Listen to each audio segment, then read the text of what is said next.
Good afternoon, everyone. Welcome to EE Chicago. Just want to really briefly welcome all of you to this panel, this session. We got a really great number of experts here on our panel that we want to kind of share their knowledge and really kind of make some very specific connections. This is reconfiguring information, new media and you media. And right now, what we have in this panel is we have a web developer, and what we all know is that in the past few years, the web has been changing, and web developers have been looking at developing at new sources and really kind of looking at channels and ways that we can bring the web and that's free and open to its people in this community. And we also have an artist and community leader on our panel, someone who's been working in the community on the ground, who've been using art and media and technology to really kind of bring these tools to our communities. And finally, we also have a journalist. It's really going to help us understand how technology has really impacted the new media realm and the new media landscape. My name is Demetrio McGeegan. I'm the new media manager at the Community Media Workshop. Some of you might know me as the main producer of Chicago's Getting On Air Online and Into Print Media Guide, where we actually research and audit and pull together and publish a directory of Chicago area and actually Midwest news outlets and journalists. And I also do continued training on online communication strategies and communications planning for nonprofit organizations in general. I'd like to welcome to our panel today Billy Belchev, and he is the president of Webitext, a web design and development firm in Chicago where he helps clients with online strategy and community engagement in the digital world. Early on in his career, Mr. Belchev believes that the most efficient way to design a successful product is to consult directly with the people who will be using it. It is a guiding principle for Mr. Belchev when it comes to developing web portals. Mr. Belchev likes sharing his opinions with companies, new or established, on how to avoid producing, build it, and they will never come, products. He occasionally lectures graduate students in usability and user research at the Illinois Institute of Technology, where he earned his MS in Technical Communication and Information Design and his BS in Computer Science. We want to welcome to our panel Billy Belchev.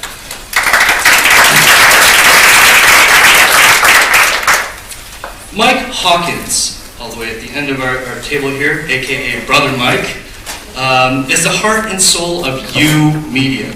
The Associate Director and Lead Mentor for Digital Youth Network, Brother Mike came to DYN with 8 years experience working in the classroom at Carter G. Woodson on Chicago's South Side. Brother Mike specializes in spoken word and hip-hop, and in 1999 he co-founded a performance group called Poetry Chicago, that's Poetry Chicago, which brought spoken word and hip-hop together to venues and communities throughout Chicago.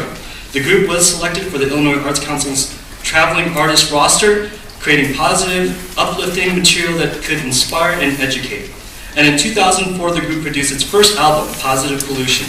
As a DYN mentor, Brother Mike has worked across media, from spoken word to radio to graphic design. Most notably, he helped develop a multimedia arts class called iRemix Records, in which 6th grade students analyze and critique music industry while learning how to create their own music. Students take on multiple roles as producers, artists, managers, designers, and videographers with the goal of creating a CD and presenting their work to a larger audience. Brother Mike is the creator of such projects as Change Society, which engages students in media creation with a focus on civic engagement, and Lyricist Law, which provides a pathway for students to showcase their work to a public audience. Please welcome Mike Hawkins, Brother Mike.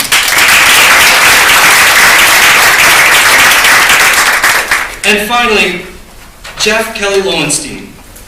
Jeff is the database and investigative editor at OI, the Chicago Tribune's Spanish language newspaper. And he previously worked for 5 years at the Chicago Reporter, and before that for South Shore Community News on Chicago's South Side. His work has been published in the Chicago Tribune, the Boston Herald, the Daily Herald, and the Common Review, among many other publications. Kelly Lowenstein's work has won local, regional, and national awards, including NABJ National Media Award in 2010, the Chicago Headline Club's Watchdog Award for Excellence in Public Interest Reporting in 2008, and a Peter Lisagor Awards for Exemplary Journalism in 2006 and 2008.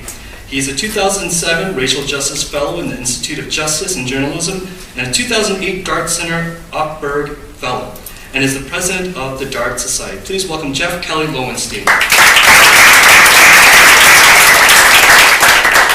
we're going to get it started off right away. What we're going to do is we're going to allow each of our presenters about 12 to 15 minutes to present a lot of their ideas, a lot of their work, and really try to help make connections. And after that, we want to leave enough time for all of you to participate in really kind of helping make the connections between looking at the web and the new media landscape, journalism, and how can communities, neighborhoods, and people like us really kind of connect with these technologies and really push our communities forward.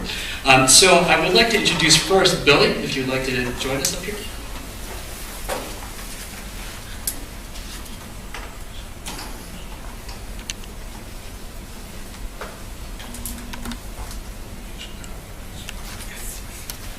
Thank you, Demetrio. Very glad to be here. Hi, everyone. And let's start this. Okay. And over the last couple of years, actually more than 8 years, Webitex has been working in the low-income neighborhoods of Chicago. Not all of them, some about 10 to 12 low-income neighborhoods. We actually have a lot of nonprofit clients, and some of them happen to be in these areas. And I wanted to share some of our work from those communities. A lot of the work has been part of the Smart Communities program, and Webitex actually helped prepare the grant for the stimulus funding that came to Chicago.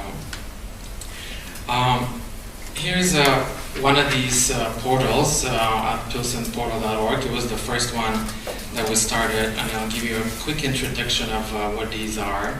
The idea for these community portals came from several of the communities who were discussing ways to bridge the digital divide and make broadband more useful. And we helped with implementing and developing that idea further. These portals are from the community for the community. In other words, lots of the content, the majority of the content is sourced from local citizen journalists, local businesses, and so on, with the help of some editorial oversight and staff support from List Chicago and other Smart Communities members. And I'll give you a little introduction of some of these portals and some of the numbers behind them, and then I'll share some of what went into producing these. So Pilsen Portal in the Pilsen near West Side neighborhood in Chicago, not far from here actually, is the one that started first. And currently attracts about 5,000 unique visitors a month.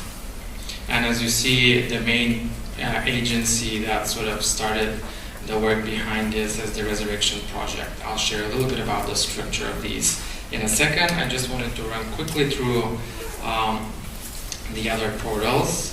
This is the Humboldt Park portal, and you see some of the numbers on it, and the agency or initiative behind it. Then the Auburn Gresham portal is part of 3 portals kind of close together. Auburn Gresham, Englewood, and then Chicago Lawn. And this 6th portal, the Connect portal, is from the near north area. It just launched less than a month ago, so we don't have any numbers of visitors about those yet. We felt that these portals actually were quite successful in attracting visitors and engaging the community in relevant issues in that community, and inspiring members, stakeholders in the community to contribute content and participate in the discussion about this. So we try to pull together what we call lessons learned, kind of tips, if you will, for when the work that went behind preparing these portals. Here's a very quick overview of what a community portal, online community portal does. It allows the communities to have news, local business listings, events, videos, galleries, photo galleries, other multimedia, and it has bilingual support for communities like Pilsen. It is available both on the web browser and the desktop and on a mobile device because we actually, through our research, a lot of you know, I'm sure, the smartphone use and mobile phone use in the Latino communities and in general some of the other lower-income communities is actually a lot higher than some of the more affluent ones. So mobile use for us is a big component. And of course, like I said, communities produce this content and any member can suggest content for it. And it integrates with different social media channels. So we think that there are 5 important areas to pay attention to, and I use this metaphor of the fingers on a hand because I didn't think that any one of them is really dispensable, but I couldn't necessarily rank them in order of priority. So we'll talk about the value behind a portal, partnerships, community engagement, content, and finally technology. So I wanted to share some thoughts behind every one of these aspects. As Dimitri mentioned in my bio, we certainly are very afraid of the build it and they never come philosophy or approach to building digital products. We've seen many that are fall victim to that. So the first thing that we want to answer, or any online project, is what kind of value does it bring? What kind of existing needs does it fulfill? In this case, in a community, before building something. We've built many websites and we can keep doing it, but we want these websites to be truly used and contribute to a community. So one of the first things that we started with is actually some field research, some interviews in the communities before we built the first one of these portals to answer exactly those questions. What can we do in a community portal that would be useful, hasn't been done, or is not being done at the moment, so that we're not the 10th community website that you go to. We want to be first or the second, maybe. So we interviewed representatives from different representatives. We talked to local businesses, we talked to teachers, we talked to priests, community residents, business owners, and people who own galleries and artists, to engage the various voices in such a community, and of course community organizations, because we knew we wanted them to be involved, so we wanted to hear their aspect of what's not being represented, what's not being talked about, etc., etc. This research gave us ideas for 2 things. What kind of features does the portal need? And what kind of content should it cover, or at least try to cover? So we knew, for example, that to have a successful start, we wanted to have several pieces of content that we knew would be of high interest. So for example, a simple idea is local business promotions, so coupons for free coffee or free piece of cake at the best place to get Tres Leches cake in Pilsen, for example, was a draw. But also we learned that there are a couple of community organizations that do lots of workshops, like tax preparation workshops, and those were very well attended, of high interest, and there's a lot of logistical questions about how to get there and about your schedule. We also learned about parades or block parties that are coming up about in a community, and those get a lot of traction. So we use those as our starting point, seeding content for the website. All the while keeping this idea of the value of a portal in our minds. And then some of the more complex issues, in some neighborhoods, for example, immigration is a big topic.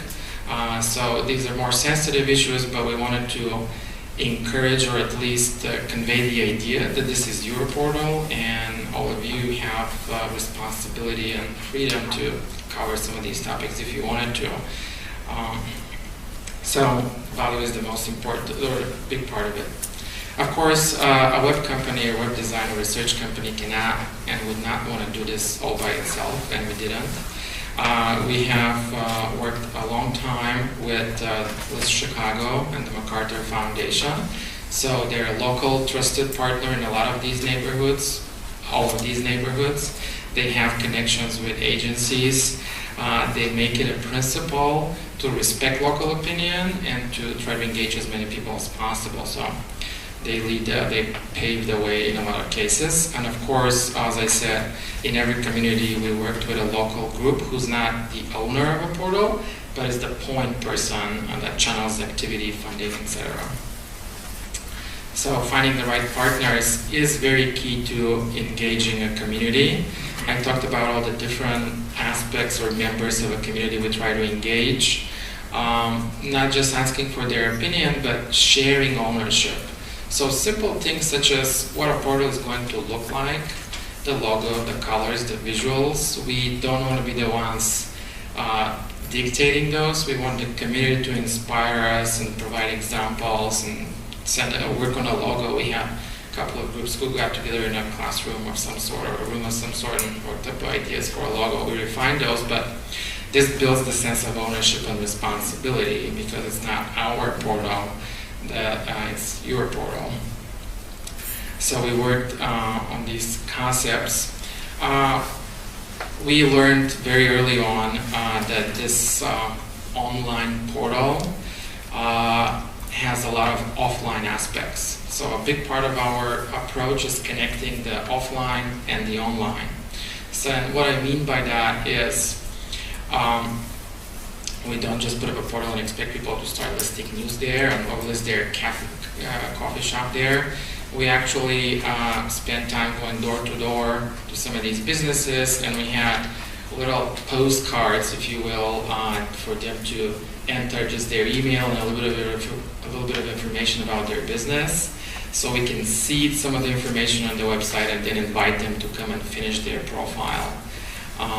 Again, the idea being that we want to start a relationship in the real world and then continue it online. Every one of these portals is helped by a community tech organizer. That's part of the Smart Communities program. In some cases they may share one, some cases they may have two, depends on the size and their progress in the project. But this person is it's a real person. You can see him and talk to him or her. And it's very important in establishing those relationships. That's part of the community engagement. I could spend a lot of time talking about this, but I think you get the idea. All of these initiatives need a real-world component, and person-to-person is the best kind of connection you can still make. Of course, these portals exist to present content, and we subscribe to the philosophy that content is king, meaning that this is not an art installation or just a little sticker or some piece of showing your pride, which should be part of that, but it's not the only thing. So their success, long-term success, depends on having a constant stream of fresh and interesting content. We rely on the community for that content, and that's why establishing the relationships, connecting the right partnerships is important, so you want to maintain your sources and streams of content. Another big tip or learning point for us, thank you, was the idea of providing support, editorial support specifically, not just technical support. So all of these portals have an editor, partly funded by the Smart Communities program, and who provides guidance, coaching, ideas when necessary, and even a little technical help here and there. And they actually get support from trained journalists or writers as well to get them started, because a lot of us might have an idea of what we want to talk about, but we don't know the best way to write a headline or proper photo. So that's an important piece of it. And finally, technology. This is where we come in. We actually like to be engaged in the whole process. There are a couple of things to remember about the technology. We place a very, very strong focus on ease of use. So if this was to be used by an average member of these communities, many of these members taking their first class in the internet or using a computer, it had to be super simple and super easy. That was our goal. We think we're successful, but it's an elusive goal, and we're constantly making improvements. To go along with these things, like I said, we don't launch and forget about something. We constantly release new features for those portals and improvements, and we provide direct support technical support to people who use this. So if they run into an issue, they can call us. Email is resurfacing in the last couple of years as a very important medium to connect with people digitally. It sounds old-fashioned, it sounds a little boorish, frankly, but actually it's a great way to drive traffic to your website or to remind something about somebody. So we have some components of the portals that send email directly, and are working on more. And like I mentioned early on,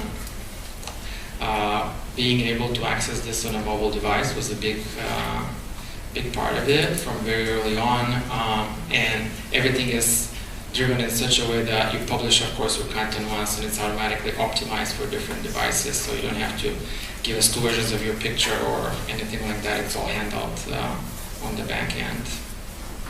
So I think in a nutshell, these are some of the main things we wanted to share, and I'm sure we'll have questions. We'll be glad to handle those when. Thank you.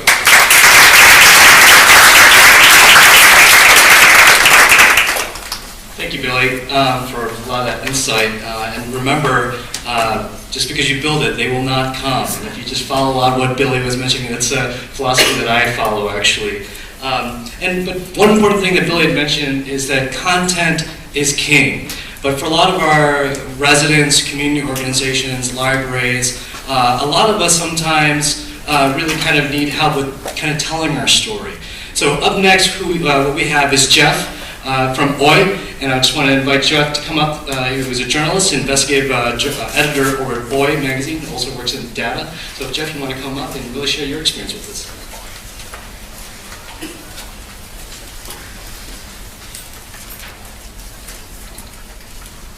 Thanks very much. First of all, I just really appreciate being part of the conversation and really do see it as a conversation. It's an honor to be here and panel with Demetrio and Billy and Brother Mike. My wife and Brother Mike have worked together, so when she heard we were on the panel together, she said, "He's really nice." I'm really excited about that. The other thing that I wanted to say is that this is just a critical conversation for us at OI. And so I would just like to issue an open invitation to anyone who would like to weigh in on this or other topics in either English or Spanish. We're actually printing op-eds in English and Spanish these days. And we've printed op-eds from folks from Columbia College. I just got one from a journalist in Massachusetts. So we really welcome being hopefully a forum in print and online for conversation. So we really hope to continue this after this session is over. And the last thing I want to do before I get started answering some of the questions is just to acknowledge Brian and the other folks that have worked so tirelessly to put this conference together. Can we give them a round of applause?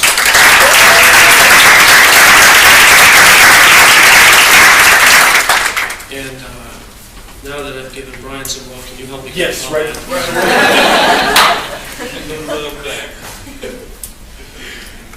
Okay. But now, what did you do? You press something though? I start slideshows. Just start slideshow, that's it. All right. So if we press that, yeah.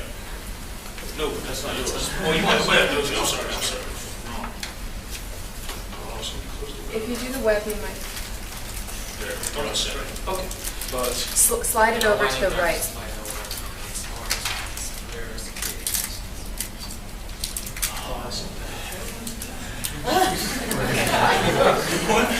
you like expanded the monitor.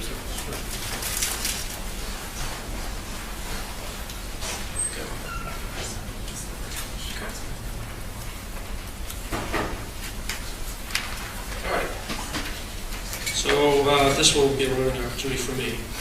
So I wanted to just talk a little bit about who we are at OI and how we've tried to respond. There were a couple of questions in the session notes that I wanted to speak to. The first one is, how is old media being reinvented with new technology? So one of the first things is to pick up on a point that Billy made, is that our site, vivalaoi.com, which I welcome you to go to, we just had a redesign in January, and it's a responsive site. So exactly as Billy was saying, a lot of our readers, and a lot of readers in general, folks are getting their news on mobile. So our site scales to mobile, it scales to the iPad, and so on.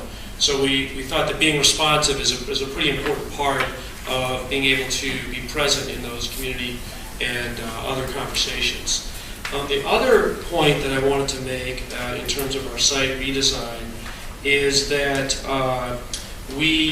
if you notice at the top, here we created 5 different types of posts. So this is just a link. So you go there, it's just a link. And then, I'm sorry because I'm having a little trouble. I'm not seeing it in front of me. But in any case, we have link posts, we have videos, we have galleries, we have slideshows, and we also have kind of traditional stories. So we have a variety of different options. So essentially we have a WordPress base. We had kind of a blogging platform before, and now we kind of have a Tumblr meets WordPress site to give people a number of different opportunities to get the kind of content that they want. So that's a second point. I've just been at OI for about a year, but kind of the transition that happened culturally within the organization is that previously it had been a print publication with a website. And so when our editor, managing editor, Fernando Diaz, came in, he really shifted the orientation to a blogging mentality where folks published at different points throughout the day, and then by about noon, basically decided what was going to go in the print paper. So that shift culturally from thinking about I'm just a print journalist who happens to throw my stories online. I don't really know how I'm doing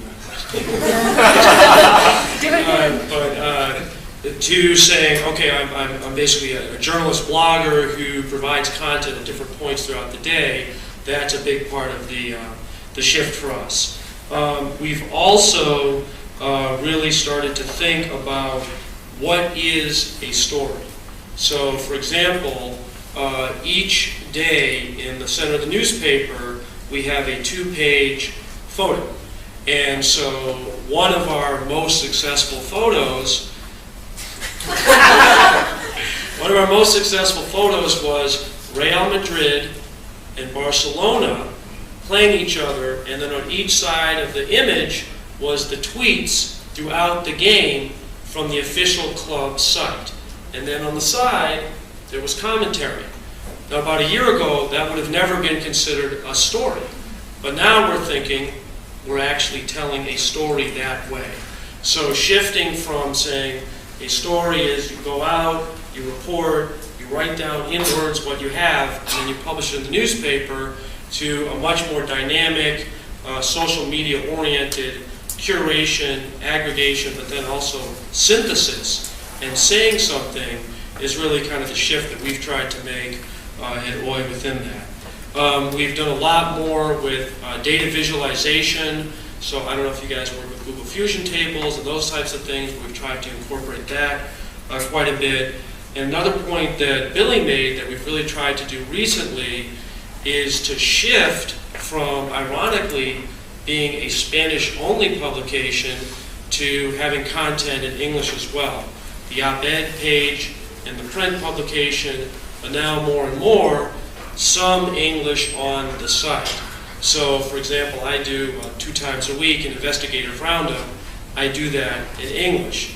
And the reason why is because we know that there's quite a few readers who are Latino who read more comfortably in English online than in Spanish. But we also know that if we're only writing in Spanish, that by definition then we're limiting our audience of folks who might be interested in our work and then can find out about it. And that speaks a little bit to our audience online as well. And our audience, at most, we have offices in Chicago and LA, but at most we have about 30% of our readers online in the United States. So in other words, on any given day we have more readers in Mexico online than we do in Chicago.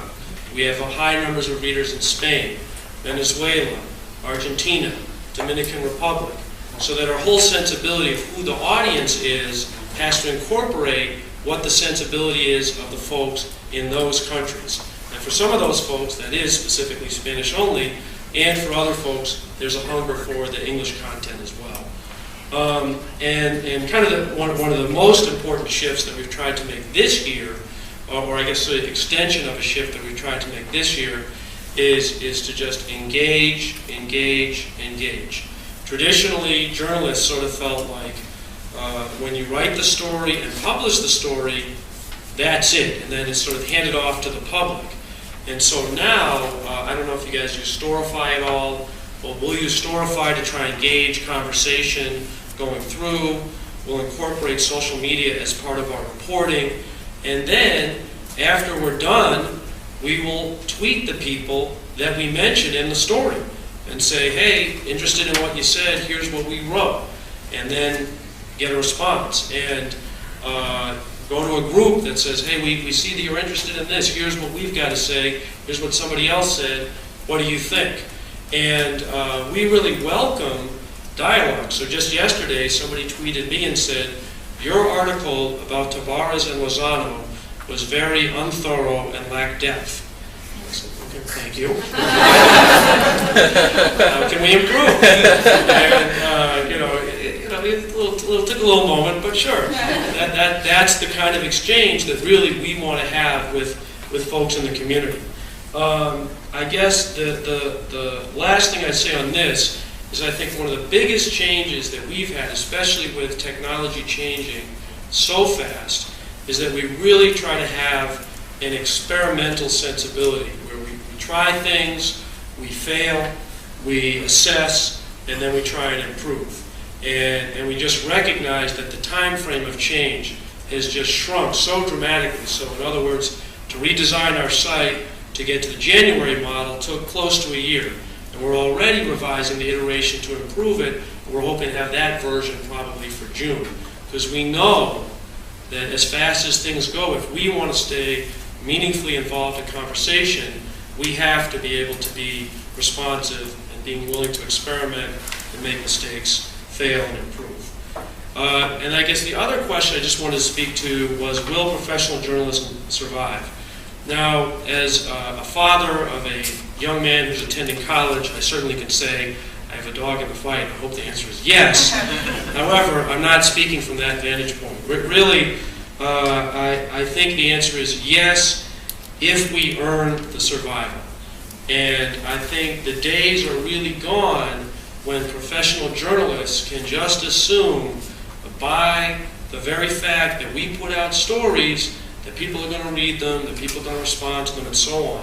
And if I could get help just trying to get on, because there was one piece that I wrote. What happened? So the monitor split from the screen. That's okay. That's okay. I'll just describe it. But Let's first click on turn here on there.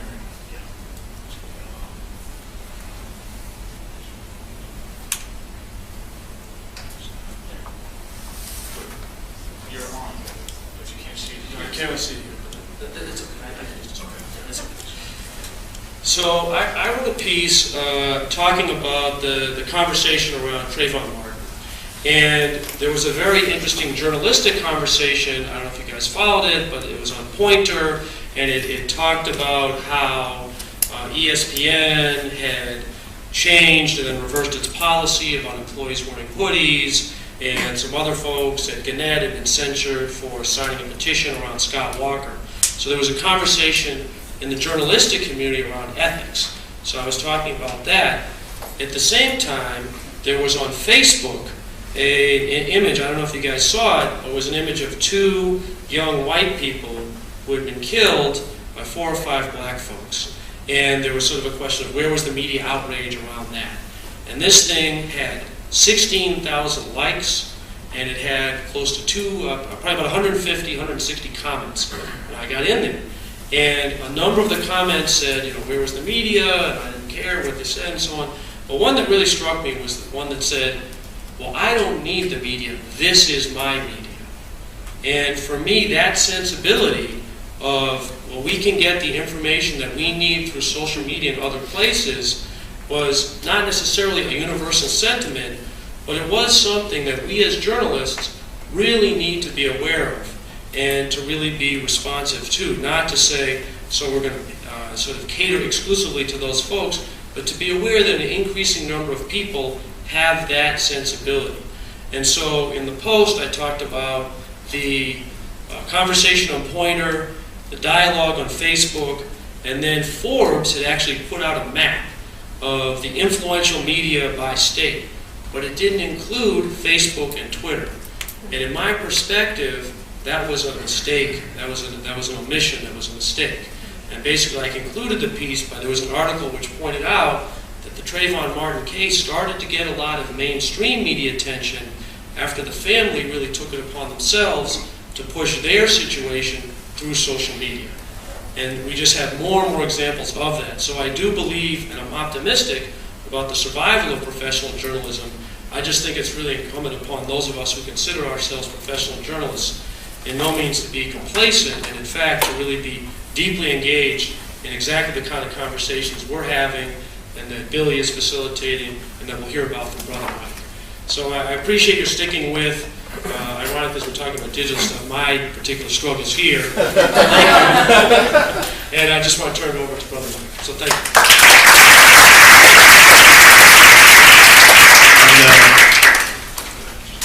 And I just want to apologize, Jeff, and about the technical difficulties and everyone else that's here. And Jeff made a really good point about how all of us here as community members, residents, people who lead institutions on the ground have the power now to really kind of lead our stories. So to have us really kind of engage in a discussion about this is Brother Mike.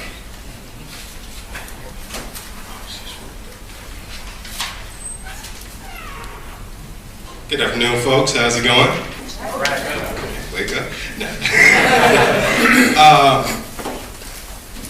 Well, again, my name's Brother Mike. I'm a spoken word artist by trade and educator just by passion. And one particular kind of passion project that I've been involved in for a number of years is kind of this rise in digital media and learning, really fostered by the MacArthur Foundation. We started maybe about 6 or 7 years ago now within the University of Chicago Charter Schools, and We Being Digital Youth Network, program founded by Dr. Nicole Pinkert.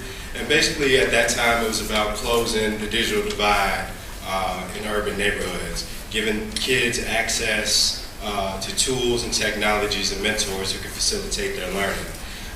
And doing this on the south side of Chicago, where, quite frankly, there was a perception at the time that A, parents wouldn't buy the equipment, and B, students would break it, right? So we kind of proved that model wrong, so to speak. We started off in the after-school space, basically doing these digital pods, as they were called. I came in that first year as a spoken word mentor, and Dr. Pinker was like, why do we have a poet on staff here? This is supposed to be a digital thing. And my contention was, A, that I could learn the tools and technology, from the students themselves for the most part, but also their writing and reading is at the core of so many things that we do as media producers, whether it's journalism, whether it's film, music production. Writing is a core fundamental piece of that. So fast forward a little bit, we moved into the school day based on, as was introed earlier, this iRemix Records class that I started. It was basically a summer school program at first, and I noticed out of all the summer school programs that we did, those kids were really engaged, not just by the music that they were producing, but having these core and critical conversations about what they were consuming, right? So at the time, there was a lot of, drug-infused music. I mean, one artist went from, we selling crack to I am the physical manifestation of crack. I was like, oh, there has to be some intervention here. And then just what we were seeing in terms of how women were portrayed. Another piece. I mean, these are things that 6th, 7th, and 8th graders were consuming as fact. This is what it's supposed to be, and we came in not only as teachers of production, but shaking up the social contract that students had with the media that they were consuming. Not being able to just take it at face value, but to be able to ask critical and key questions about how this media and why this media is constructed. To sell you something, to tell you something, to ultimately construct an idea or an identity. We took students through this media ecology both in school and after school for 3 years, through their middle school years. But as they aged out and went to different high schools around CPS, what we noticed was, a lot of times that culture of creativity in digital media just wasn't available in some of their school settings. So they went from being part of this community to becoming a vast minority. And on the flip side of this, the library, they had amazing, from what I was told at the time, had amazing adult programming and amazing children's programming, but nothing really that was driving the teens to come to this space. We had book discussions, readers' theater, very traditional things that needed that kind of jolt into the 21st century, if you will. And the library recognized where they were kind of missing out, and we, Digital Youth Network, really realized where we were missing out, but at the time didn't know how we could solve our problems. MacArthur Foundation, in all its wisdom, said, you two need to get together and create something. That creation became YOUmedia Chicago. Basically that you, the consumer, the patron, can have some connection with the media, and very explicitly through a library space, which is a resource space, primarily a consumer space for a number of years, but I think our partnership birthed this idea that it could be a production space, right? So this is what it looks like. It didn't start out that way. We started kind of within ambassador programs, so we called them YOUmedia ambassadors, and basically we were on the 8th floor of the Harold Washington Library in a conference room with a laptop cart, mentors, and the house on Mango Street, and they said go. And not to say that kids were like jumping for joy or mentors were jumping for joy at first. We were like, kids aren't going to engage in this, and we were probably some of the biggest skeptics, but the students really in that project made us completely shift. Out of that book as an anchor text, they created poetry, graphic design, PSA, videos, digital and traditional art, and was able to present that work to a large audience and to the author herself, Sandra Cisneros. And she was like, walking out with all the products and taking pictures with the kids. So for us, it was like both Digital Youth Network and the library, we're like, this could really work. This is something. This is, we got kids to read and create. And that was really exciting. And this space was kind of, the space that you're looking at here was a storage room, basically. The library tried a few things with it. I think it was like a coffee house or something, or a failed bookstore. But when I walked in, it was literally a storage room. And they said, this is where YOUmedia is going to be. I couldn't even imagine it at the time, but based on some MacArthur research, particularly with a lady named Mimi Ito, who produced a book called Hanging Out, Messing Around, and Geeking Out. The space is kind of built on that, and that research is really about how students connected in online spaces. So they would hang out with their friends on maybe MySpace at the time that the book was written, that old MySpace. They would mess around with different tools online, and then some of them would really go deep into fan communities or creative communities like anime or music production and things like that. So the space in principle is built on those three elements. So when you walk into the space, there's a hanging out area where kids can play video games and they can eat in that area. There's a messing around area where, this is U-Media on a typical afternoon. This is the messing around area where students can check out equipment, both Mac and PC based laptops, gaming laptops, video games, music equipment. And in the messing around area, we try to leave a lot of that stuff out so kids can just kind of play test, if you will. And also it gives mentors a good space to kind of see what kids are interested in, to really say be those guidance, guide them toward different workshops or opportunities that they can get involved in. Then there, again, messing around, this is type of equipment that we might leave out. Maybe that's actually a student's personal computer, but we leave like different beat machines out. They have the Mac desktops and PC desktops that have everything from entry level to kind of professional level production software. So you can start off in GarageBand or easily move to Pro Tools.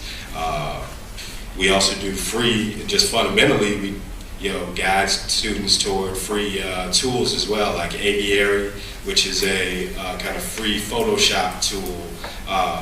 So we know some kids don't have this, the technology at home, or the software I should say, but in some of these free browser-based softwares, they can take some of that production home. Also, we encourage them to use Google Docs versus Microsoft Word right now. So they can take their work with them anywhere, anytime, any place. And the library just becomes a node to be able to do that. Then we have the geeking out area, which, when we think about geeking out, we tend to think about this very nerdy, just labeled of somebody that kind of portrays this type of character. But at U-Media, those geeks, quote unquote, are some of the coolest kids and some of the geekiest kids you'll ever see. But it's about going deep into an interest. It's about really creating a shared community that is peer supported by what you do. And that's guided by our mentors at the space and our librarians and our cyber navigators. I think mentorship in our context, stretches across all three of those people that staff the space. And actually, I think it's an amazing shift for the library too. A lot of our librarians, for example, have actually worked with our digital mentors to help create curriculum, units, and implement programs. Also, they come in with a wealth of skills. Why is that just sitting behind the desk, right? That they can, add their flavor to the mix. And I'll talk about some of those pieces later. But in terms of like mentorship, we think of it, what makes a good mentor in our context is somebody with technical knowledge or technical skill. They have a portfolio of work that they're coming in with or creating.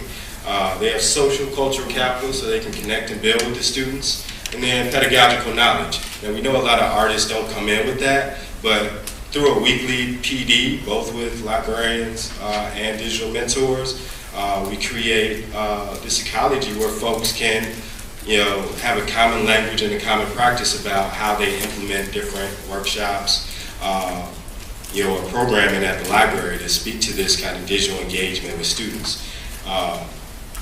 And some of those workshops are, building with, tools. The music piece is very popular. We have a studio in the library where students can create music, create podcasts. So again, not just being consumers of stuff, but also, being critical producers of things.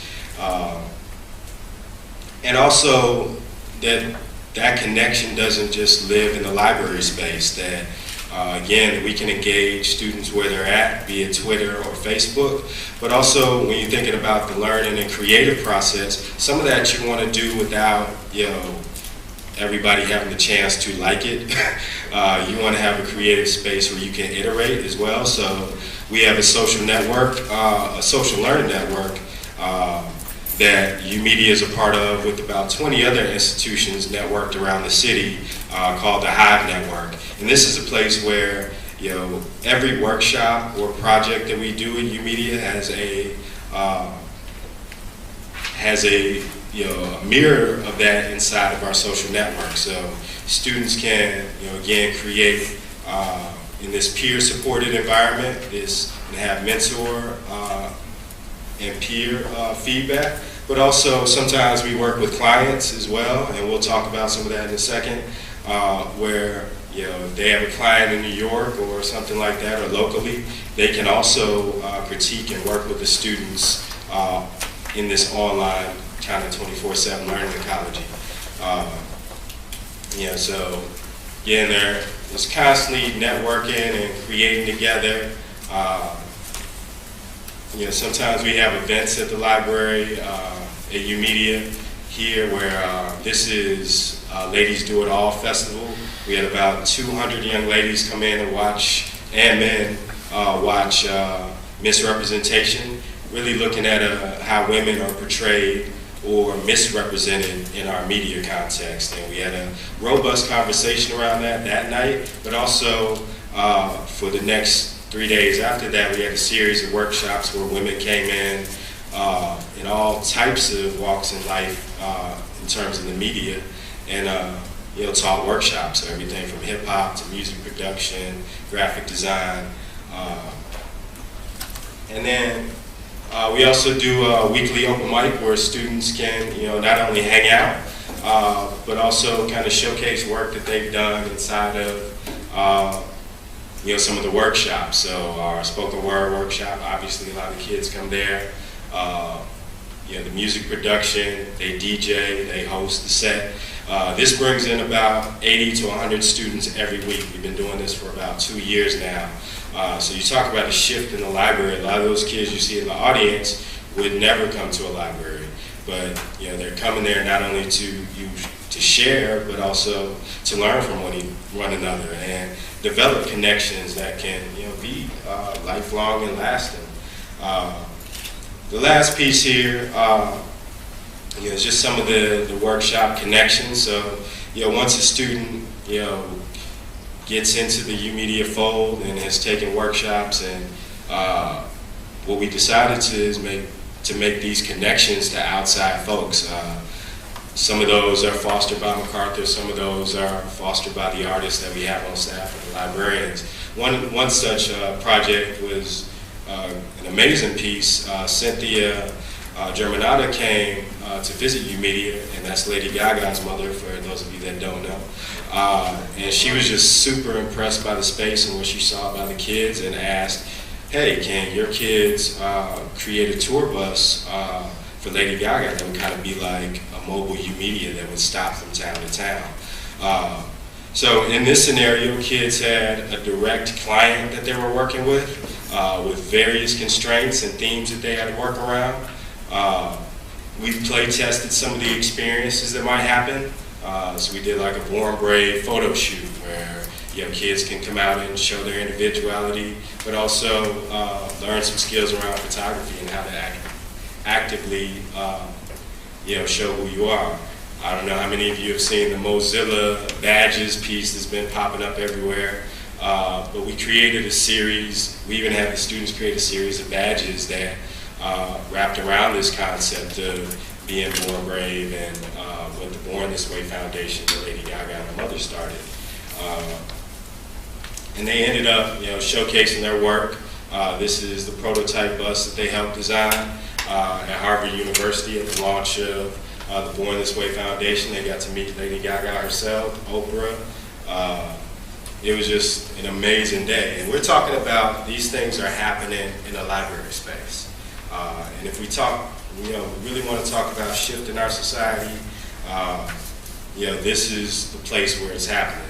Also, last one, and then I promise out there, was a What's Going On project. So we connected at a Digital Media and Learning Conference with the Kennedy Center, who heard myself and Taylor Bayless speak on a similar panel like this, and they were so impressed. They were like, hey, your kids really really are civically engaged and they love music, we're doing this project where kids can answer the question, what's going on now in their communities?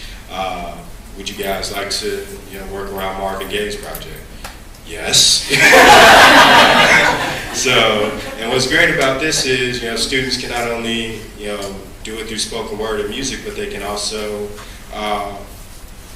they also answered, some very critical questions about society, poverty, urban violence, abuse of power, and the best pieces of those are actually going to be going to the Kennedy Center with the concert with John Legend and the National Symphony Orchestra in May. So, it's about creating this ecology of opportunity, skills, open networks, and a place where students can feel safe, they can build their skills, and they have opportunities that, in some cases may never have been afforded to them. I think this is the future of libraries and the future of literacy. So, thank you guys.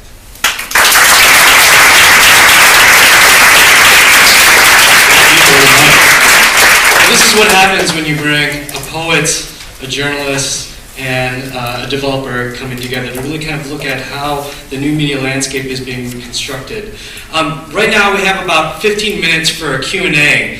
We have a microphone that's up here, but I believe the room is small enough if you have any questions. If you may just speak up when you ask your question, I'll try my best to maybe and state the questions that you might have. So the floor is currently open to address our panelists here, or to open up questions that all of us could really kind of participate in. So any questions to start us off?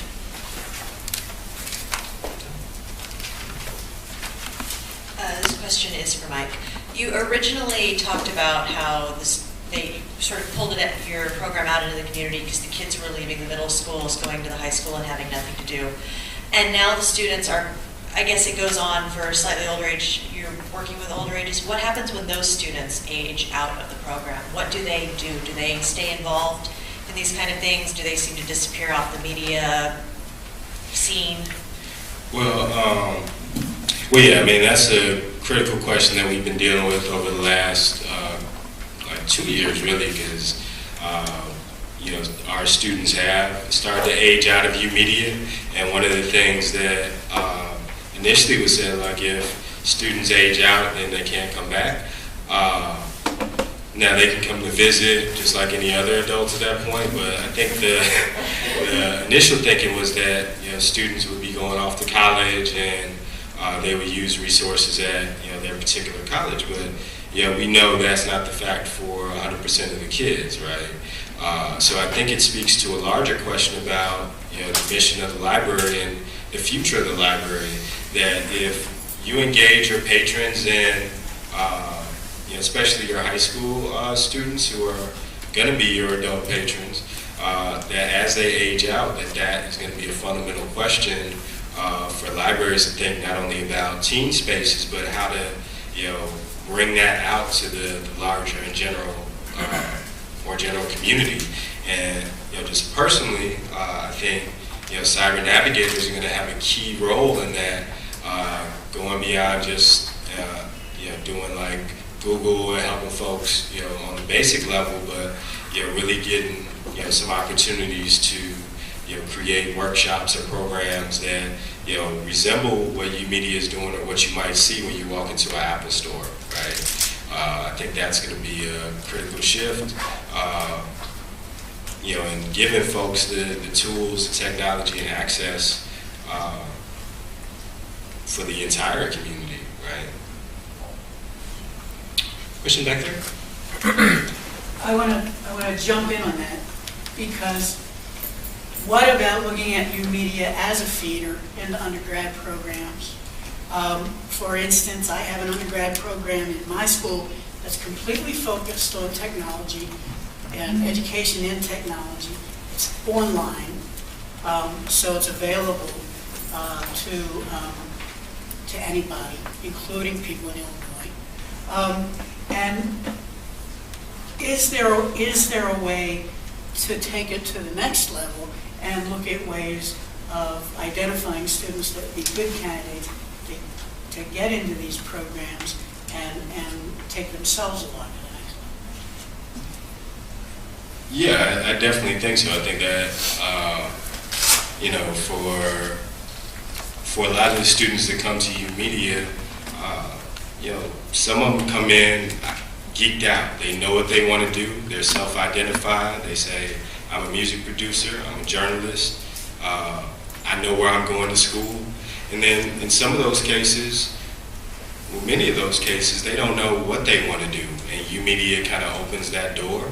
And I think working with, we're very open to working with universities, who want to help create those pathways. Because I think what I always call it is the hidden world. Students don't know. Like they come in, they want to be Jay-Z, some of them, but they don't realize Jay-Z has 100 folks working around him to make him Jay-Z. There's the web developer, there's the journalist who is either doing documentary, or even the dude that's cutting his hair is making upward of $25,000-$50,000, right? And that's not to say like that those are things that students are going to get into, but we have to open the world to them and show like how some of the things that they learn at U Media can be academically oriented. That over the course of their time there, that they are building a portfolio. And a lot of schools, DePaul, for example, is not just looking at kids' SAT and ACT scores, they're looking at what portfolio you're coming in with. So I think U Media can be a key place, and places like it that can help students in that landscape. My question is for Jeff. Your project, your company was focusing on Spanish language journalism a lot. And my question is just, do you think that model of earning your survival kind of being a node in the kind of social media community in terms of doing that from like a journalistic perspective, do you think that can apply to English language journalism writ large? Yeah, I do. And I think, first of all, I just really am impressed by comments from both of the other panelists, and I appreciate that question. I think there's a couple different parts that I think in terms of the niche, that the niches now have inherent within them your own distinctive place, whether it's in English language or Spanish language or Portuguese or Tagalog or whatever the language is. But there's also of necessity different types of collaboration necessary to stay viable. And what we've seen at OI is that we've done different levels of collaboration. So sometimes the collaboration is simply translating somebody's story from one publication in English to Spanish. Sometimes it's working cheek by jowl. We've done that a couple times with the Tribune, where we work on the same story, reported together, it's edited together, and then published in English in the Tribune, and then Spanish in OI on the same day. So trying to reach those different audiences. And then other times, we did a project with Loyola last year, we're doing it for Urbana-Champaign this year, where we looked in depth actually at the Pilsen community, and we looked at it from a number of different data vantage points. And we had stories in English and stories in Spanish, but it's not as if the English stories were the ones that were translated to Spanish, so there's an effort to reach to both. So I guess what I'm saying is that, yes, there is that place for that niche, and that you sort of need to define who your niche is, and that these days the idea of being that independent niche only is just, from my perspective, not sustainable, whatever the particular medium is. And I think a lot of the really big newspapers have struggled with that because they've sort of been used to having a certain position of dominance just by being them. And so by assuming that, that's kind of been part of what their challenge has been. But I do believe that is a sustainable approach. This question over here. I have a question for Billy. Your portals all have a person responsible for editorial support. How do you handle content that might be offensive? What do you have a list of guidelines, or in order to have good representation from all kinds of groups?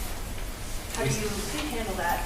So those of you that haven't heard it, for Billy, the question was, are there specific policies that you have to develop or guidelines that you have to develop along with these websites and portals when interacting with the community when there is either negative or offensive feedback on these portal sites or websites that you've worked on? Sure. So thank you for that question. It's an important issue, and I think the issue, if I understand the question correctly, it's easier to know what to do with content that's plain offensive, and the editorial support helps with that. We have kind of a workflow where, since anybody can suggest a story, that story actually doesn't go immediately live. An editor has to approve it. So that sort of helps with double checking, with an actual person double checking that something doesn't have something offensive. I think to expand that a little bit, it's becomes a lot more interesting if we're asking about a topic that might be sensitive or controversial. And like I mentioned in the beginning, some of those communities are engaged in sensitive or controversial topics around immigration or around a particular business permit or change in law. And what we try to do is two things: suggest some guidelines about things, but also leave it up to the community to have ownership in that decision. So in every case, the editor is responsible to and answers, not to the funder or the person who signs the paycheck, but is responsible to the group, which brings together a lot of different community stakeholders. So they've kind of answered those questions and discussed them. We were very concerned in the beginning of whether we'll reach that balance, and to my knowledge, we haven't had a lot of issues where there was stories that couldn't go because somebody thought they'd be controversial. But it's an important balance. Thank you. I have actually a question for the panel itself. Just recently in the past few years, we've seen foundations, including foundations like the Chicago Community Trust, have really kind of paid attention to youth development, community development, empowerment, the state of the news media, as well as technology. We've looked at things like the Night News Challenge that's been kind of pushing forward with innovation with news and technology, to the most recently McCormick Foundation's Why News Matters news literacy program. I just want to take the advantage of having a web developer, a journalist, and an artist and community leader here to really kind of address one question that a lot of these foundations have been asking is the new media and the social web is so immediate. We look at ideas of looking at Twitter as like a source for news media. We've seen reports from Nielsen to the Pew where people are going more and more to social media as a source for news and information. One of the biggest concerns for a lot of these foundations, for a lot of us here, is how do we make our communities, and particularly young people, critical and literate to really understanding what news is? And as a web developer, are there technologies that we need to look out for to really kind of help the communities that we're working with? As a journalist who's writing content and creating content for consumers of information, what are things that you might have to do or things that you expect of your readers? And as someone who works with youth directly creating content, is this something that's being implemented regarding news literacy or media literacy programs? How can communities become more critical about news and information in a rapid information news media landscape? So I just want to leave it open to anyone who wants to answer that.